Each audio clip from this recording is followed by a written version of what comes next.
E fechando o livro, e tornando a dar ao ministro, Jesus se assentou e os olhos de todos na sinagoga estavam fitos nele. Então começou a dizer-lhes: hoje se cumpriu esta escritura em vossos ouvidos. Então nós vamos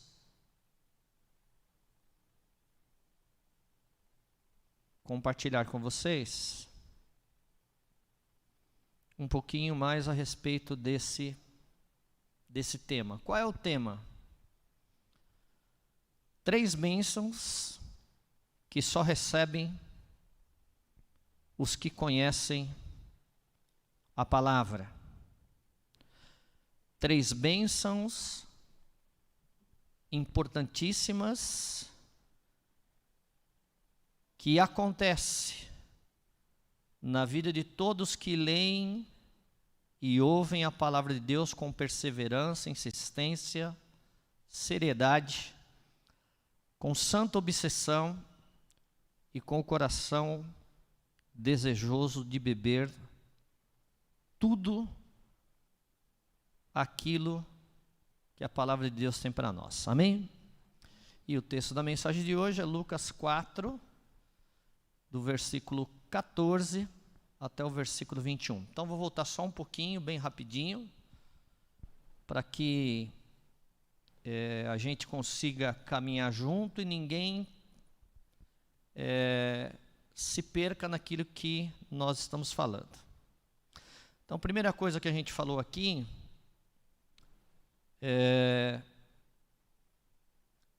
está relacionado ao versículo 21.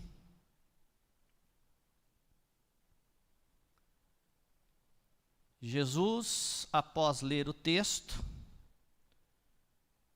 e ler o texto de alguém que viveu 800 anos antes dele,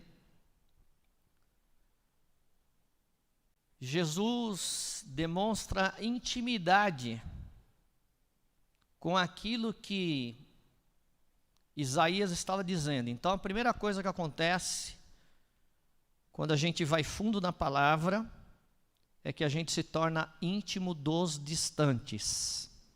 Amém? Então, não importa quantos anos antes esse pessoal aqui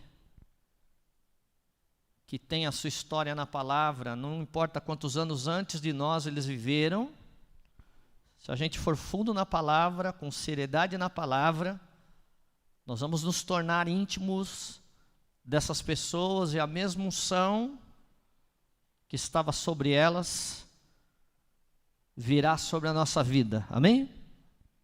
Amém, irmãos? A mesma unção, a mesma inspiração, a mesma visão, o mesmo poder, a mesma autoridade, a mesma graça e a mesma espiritualidade. Porque a Bíblia diz que quando a gente honra, admira pessoas,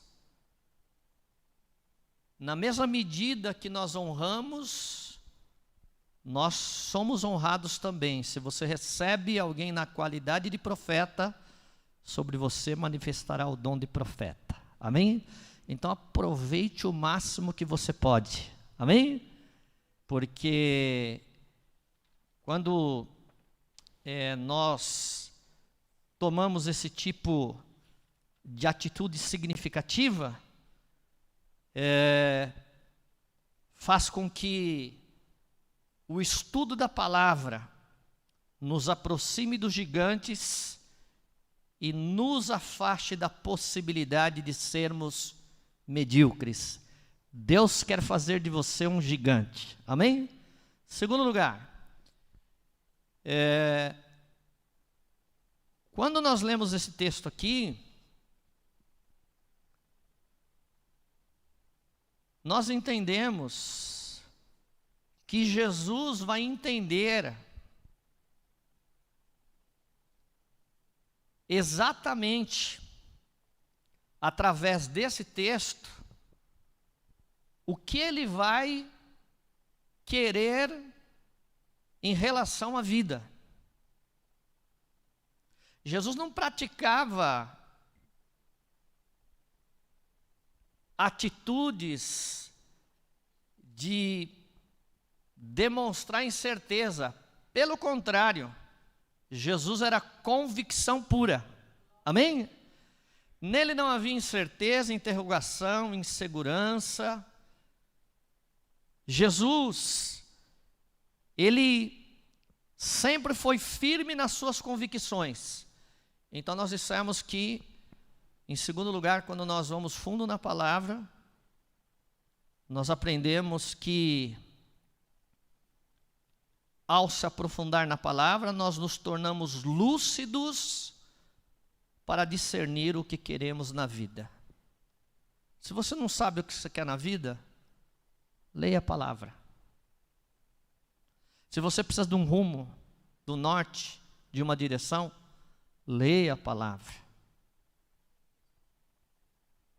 E a palavra te fará lúcido para discernir o que você quer na vida. Então nós vamos agora para o terceiro tópico. Você entendeu até aqui o que eu falei? Tive que falar bem mais rápido. Porque eu usei um culto para falar do primeiro tópico e outro culto para falar do outro. Agora vamos lá no terceiro. Por fim,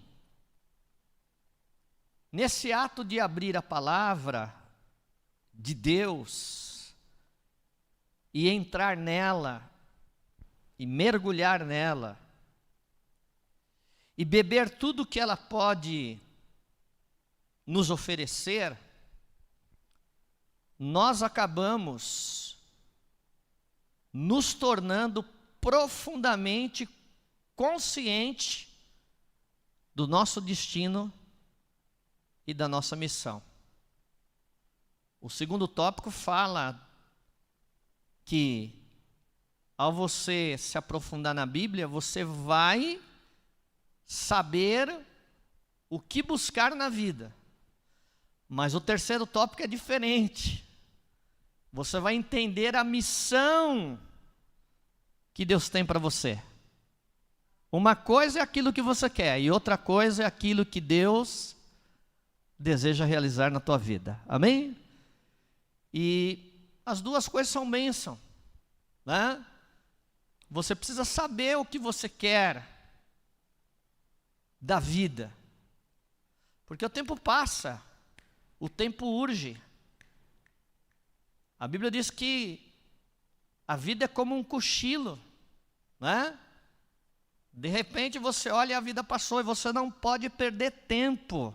Existe muita terra para você conquistar. Deus tem muita bênção, muita vitória e muita conquista para você. Eu profetizo em nome de Jesus, e você não pode perder a oportunidade. Amém? Você não pode perder a oportunidade. Mas ao mesmo tempo que o discípulo é alguém que quer, alguém que deseja,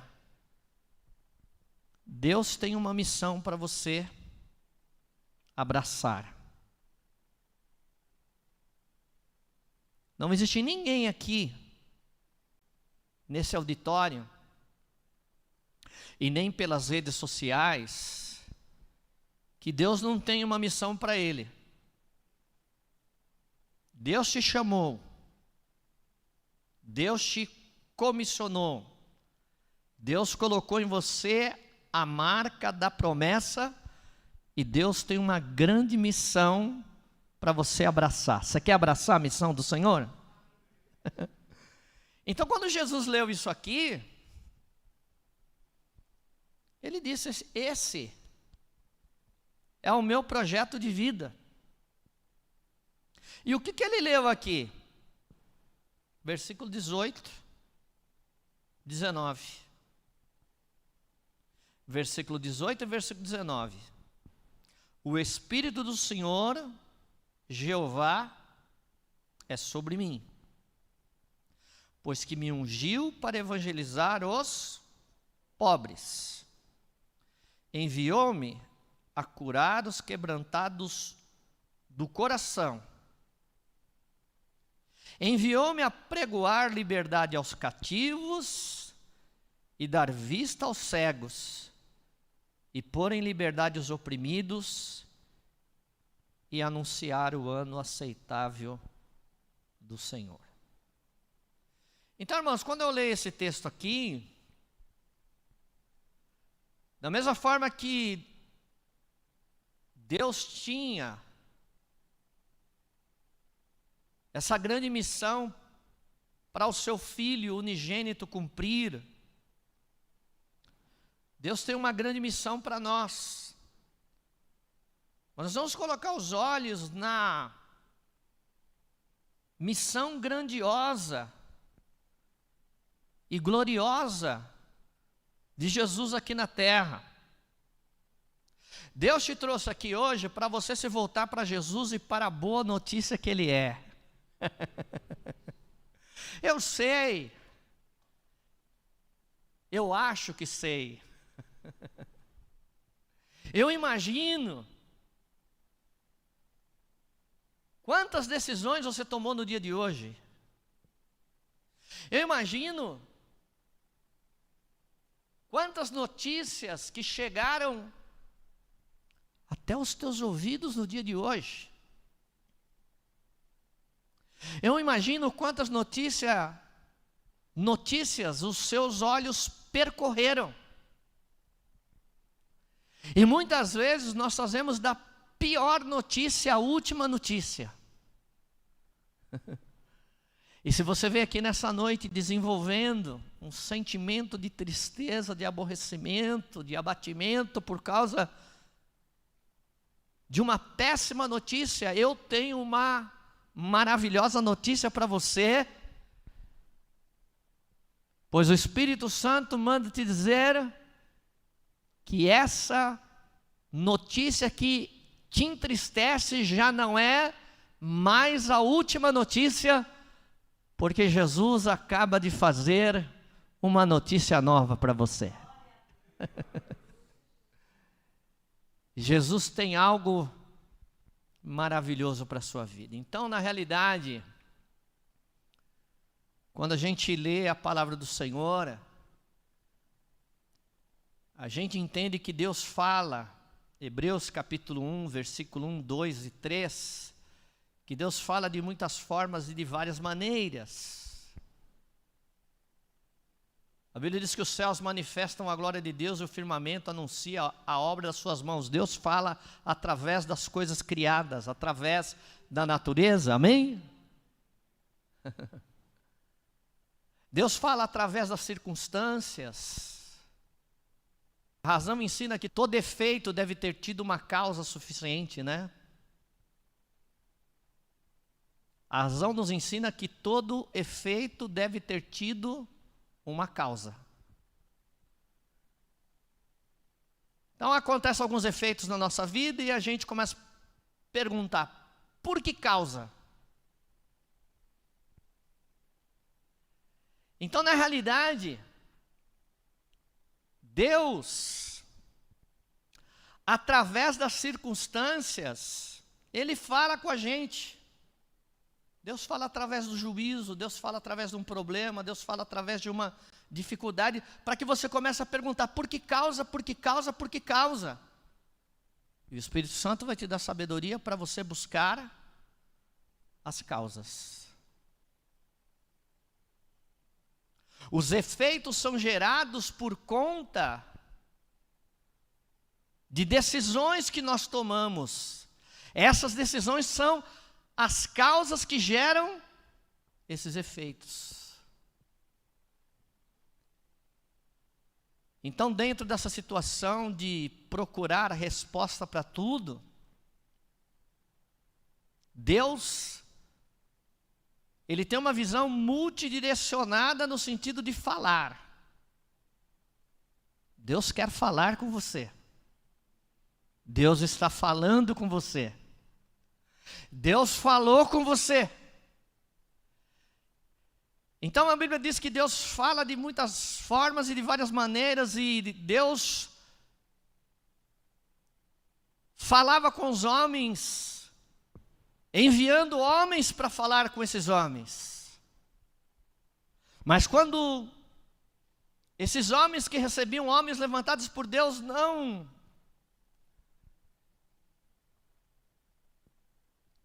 tomaram uma decisão de restaurar a sua vida, de consertar os seus erros, Deus enviava anjos.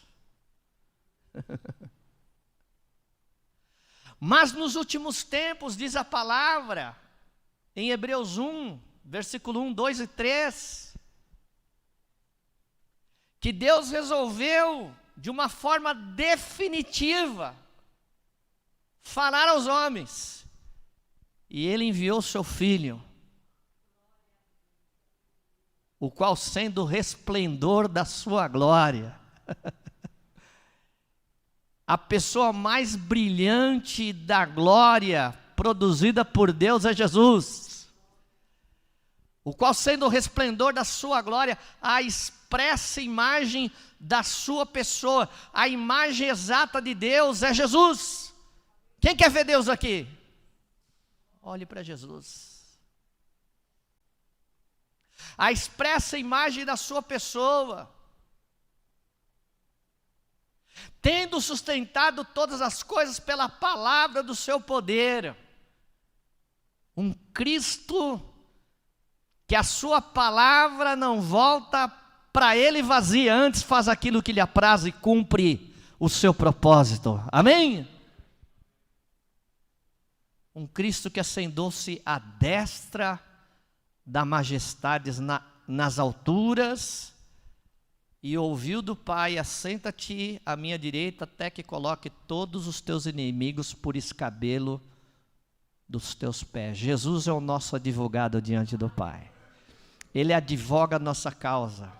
Ele é o nosso intercessor. Ele é o nosso Salvador. Ele é o motivo da nossa esperança. Ele é a nossa alegria. Ele é a rocha da nossa vitória. Ele é príncipe e governador. Amém?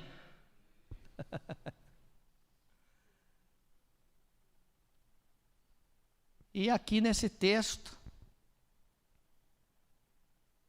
nós aprendemos que, em primeiro lugar, ele foi levantado como pregador. Ele veio ser um semeador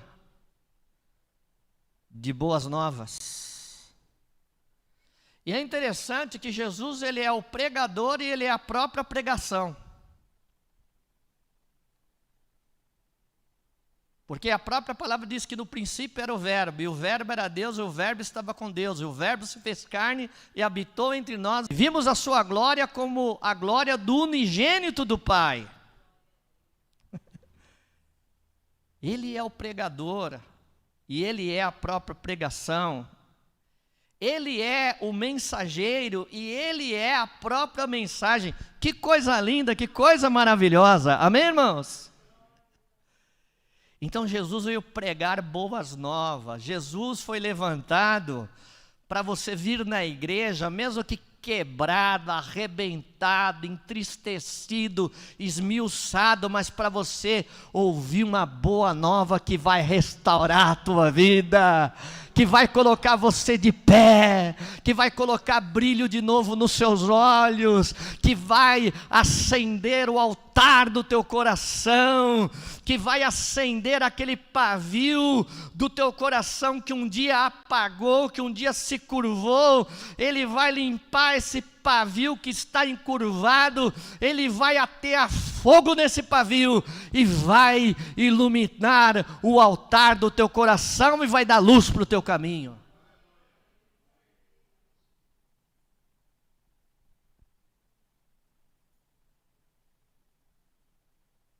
Ele veio pregar boas novas.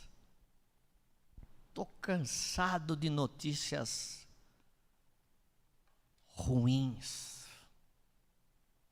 Estou cansado de má notícias. Estou cansado de notícias tristes. Então você veio no lugar certo, porque aqui é lugar de boas notícias. Aqui é lugar de boas novas. Aqui é altar onde coisas boas o Espírito Santo tem para compartilhar comigo e compartilhar com você. Então Jesus veio pregar as boas novas aos que estão quebrados pelos dramas da vida. O Senhor sabe que você se sente quebrado pelos dramas da vida que você tem trazido no seu coração.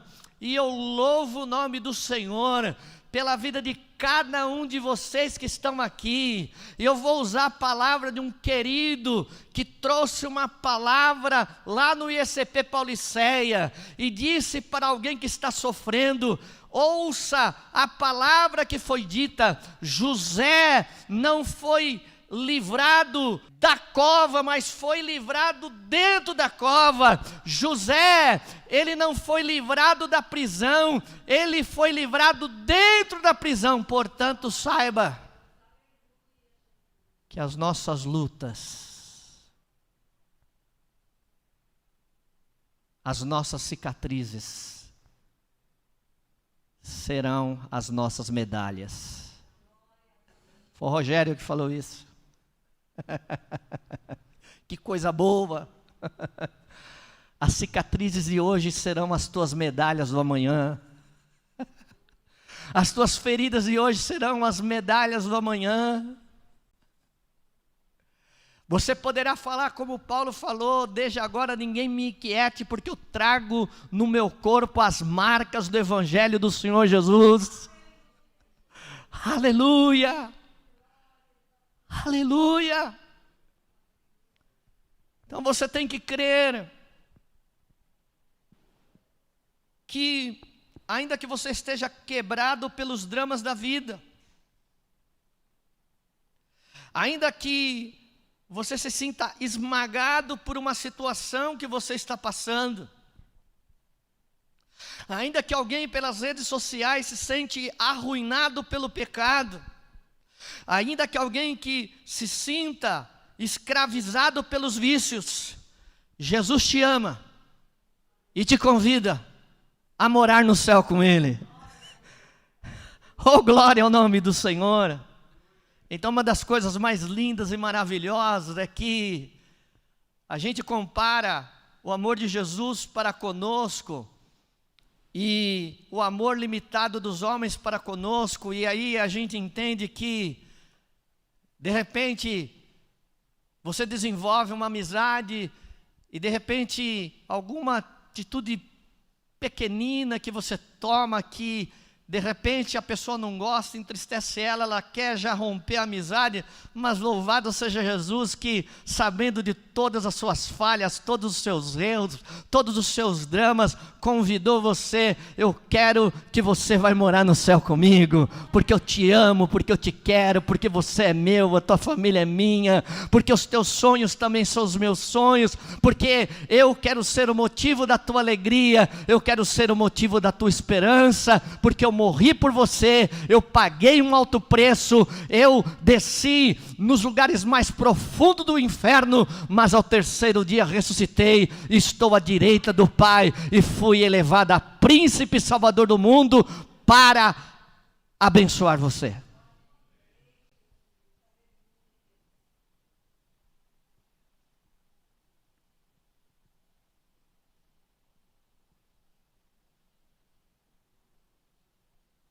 Vamos orar?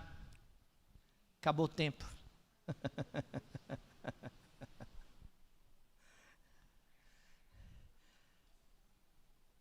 Eu vim aqui buscar e já recebi algo novo para a minha vida. Você veio? Amém? Então vem aqui na frente, nós vamos orar.